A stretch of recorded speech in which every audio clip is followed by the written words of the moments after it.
partant de là,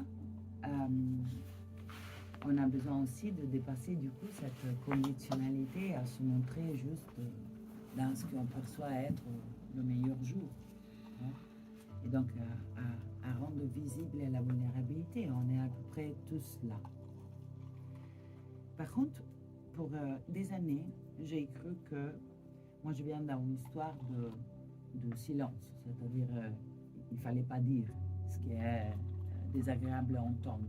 Et alors désagréable à entendre dans mon expérience de vie, c'était autant je suis triste, voilà, ma mère est partie dans des crises d'angoisse, si quelqu'un qu'elle aimait, ça n'allait pas bien, donc ça c'était donc la vulnérabilité à pas dire, à pas exprimer la colère, etc., etc. Donc toute une construction autour de, il y a toute une partie qu'il faut cacher et une partie qui peut être visible. Donc j'ai eu la phase, et peut-être quelqu'un peut se reconnaître, ou au contraire, donc j'exprimais tout, toutes les étapes de mon processus émotionnel, et je pensais que l'intimité c'était ça. Donc la dernière, une dernière initiation dans ce sens, ça a été vraiment là, dernièrement. Et je vous parle de moi, pas pour parler de moi, mais pour que vous puissiez voir s'il y a une résonance pour vous là-dedans. Donc, une situation récurrente, une personne avec laquelle on avait envie, on va dire, de se connaître, la prise de rendez-vous et des annulations à la dernière minute, comme ça à peu près en boucle, jusqu'à je te dis demain quand on se voit et on oublie de dire, ok? Donc moi, dans ma nouvelle étape de libération, clairement, j'exprime que cela me met beaucoup en colère. Et je le dis une fois, et après je peux dire aussi, ça me frustre vraiment, ça m'agace, ça me rend triste, ok. Mais je continue à rester à cet niveau. C'est-à-dire, je crois qu'on est fait vraiment comme des oignons, et chaque émotion est comme une porte. Et plus elle est intense, plus il y a une profondeur qui a besoin d'être rejointe. Moi, je pouvais reconnaître que l'activation était intense, déproportionnée par rapport au fait que cette personne, je l'avais vue 2-3 fois. Voilà. Donc, ce n'était pas un grand enjeu. Et pourtant, ce qui est évoqué émotionnellement, vous en faites probablement l'expérience, souvent paraît être complètement en décalage par rapport au contexte, à l'actualité qui ça se passe. La réponse émotionnelle peut être d'une intensité que ça n'a rien à voir à première vue avec les faits concrets de ce qui se passe. Et pour moi, c'était très intense. Et je continuais à l'exprimer. Du coup, pour moi, on était dans la bonne démarche. Jusqu'à ce que je me suis rendu compte que pour une grande partie, ce que j'exprimais déjà, c'était une tentative d'évacuation du mal-être que je ressentais, de cette intensité émotionnelle. Et je pense avoir pris à peu près 4 mois énormes avant de vraiment plonger moi-même dans cette émotion. Je pouvais toucher seulement la première couche, c'était colère, frustration, et à un certain point, malgré mes actions de correction, j'ai coupé avec cette personne au moins 3-4 fois, je ne veux jamais plus te voir, pourtant l'émotion était encore là, jusqu'à me réveiller au cœur de la nuit. 2 nuits affilées, à 2h30 du matin, je tourne à dire cette personne, je l'avais vue 2 fois. Donc ça a été précieux, puisque si c'était l'histoire de 10 ans, probablement je me serais dit, mais si, c'est clair que ça me touche autant. Mais l'activation de nos émotions, ça peut avoir avec l'actualité qui se passe. L'intensité est toujours une marque d'histoire, pas clôturée. Et donc, le fait que bien que j'avais clôturé la relation avec cette personne, cette intensité était encore là, bon, ça m'a cloué à il faut que tu y vas, que tu descends là-dedans. Et descendre là-dedans, voilà, chacun a ses façons. Moi, je sais que mes systèmes de protection sont très pointus et que donc j'ai une tendance à passer à côté, à me tordre à droite ou à gauche, très habile, quoi. Et là, il fallait vraiment aller. Donc pour moi, c'était la respiration, ça m'aide énormément. Un voyage de respiration pour descendre le cacao, clairement, et un allié de ce genre de choses. Et donc, je plonge vertical dans l'émotion et là, j'arrive à les couches et donc des mémoires d'enfance, un pleur que je ne savais pas d'où ça surgissait, mais c'était tellement vieux, jusqu'à toucher le cœur de la honte. Et donc là, l'image de moi petite, la réaction avec mon père, donc un truc qui ça se réjouit à cet endroit, et de me sentir tellement, complètement inintéressant comme être humain, que je ne pouvais pas attirer, donc là j'étais dans ma petite intérieure, hein, que je ne pouvais pas attirer l'attention de mon père. La perspective de l'enfant est toujours celle-là, elle personnalise ce qu'il vit. Et je l'ai ressenti dans ma chair, cette sensation, cette émotion était encore là. Et en fait, c'était ça, derrière, la colère.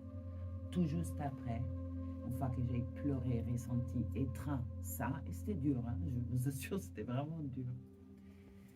Un espace s'est ouvert à l'intérieur, comme si une vérité plus profonde se révèle au moment qu'on a accepté la plongée. Et la vérité plus profonde, c'est pas juste d'Hilaria, est la même vérité profonde qui est au cœur de nous tous, celle qu'on a facilité à lire sous les bouquins, qu'on est infiniment digne, et qu'on est le sacré, et qu'on est le mystère de l'existence, et pourtant le ressentir dans la chair, c'est autre chose. Et pour moi, pour le ressentir, la plongée est la clé. La plongée là où je ne veux pas aller, paradoxal, parce qu'on ne s'y attend pas de la trouver à cet endroit. Donc là, est comme si à côté de l'illusion de l'humain qui s'y croit indigne, et moi j'étais au cœur de ça, hein, ma petite était là, il y était un amour plus grand juste derrière, qui se révélait comme Emma, qui on est vraiment, qui on est. Et donc cette indignité, je n'ai pas besoin d'essayer de la changer par ma volonté. Est comme si s'estompe étreinte par la vérité de l'être. Et alors là, et moi je suis quelqu'un qui a fait des années, et encore je dois en dire, hein, parce que j'ai un contrôle fric, une tendance contrôlante très présente. Je suis quelqu'un qui a fait des années d'affirmation, je mérite, je m'aime, je suis magnifique, et toutes ces choses, mais là, ce n'était pas par ma volonté. Vous voyez la différence? Il était quelque chose des profondeurs de l'être qui émerge. Et voilà, et je crois vraiment que c'est strictement relié à cette oui totale que j'ai dit. Clairement, j'ai plongé dans mon émotion consciemment, c'est-à-dire je n'étais pas en train de... J'avais choisi cette rencontre. Donc, même si c'est où je me rends à, en même temps, le fait même que c'est moi que je suis en train d'acter cette plongée en moi, fait qu'on n'est plus complètement collé à l'émotion. Mais je n'ai pas besoin d'y penser. Donc, moi, j'aimerais que... Et donc, la discussion que j'ai eue avec cette personne pour revenir à l'intimité, après, était tout autre. Peut-être le choix était le même, c'est-à-dire cette dynamique qui ne me correspond pas. Et c'est ce que j'ai fait. Donc, j'ai arrêté de vouloir être dans un échange, mais surgissait de tout un autre endroit intérieur. Là, j'avais senti que la rencontre était en réalité un rendez-vous avec une toute petite moi, hyper blessée, que je n'avais jamais rejoint si loin.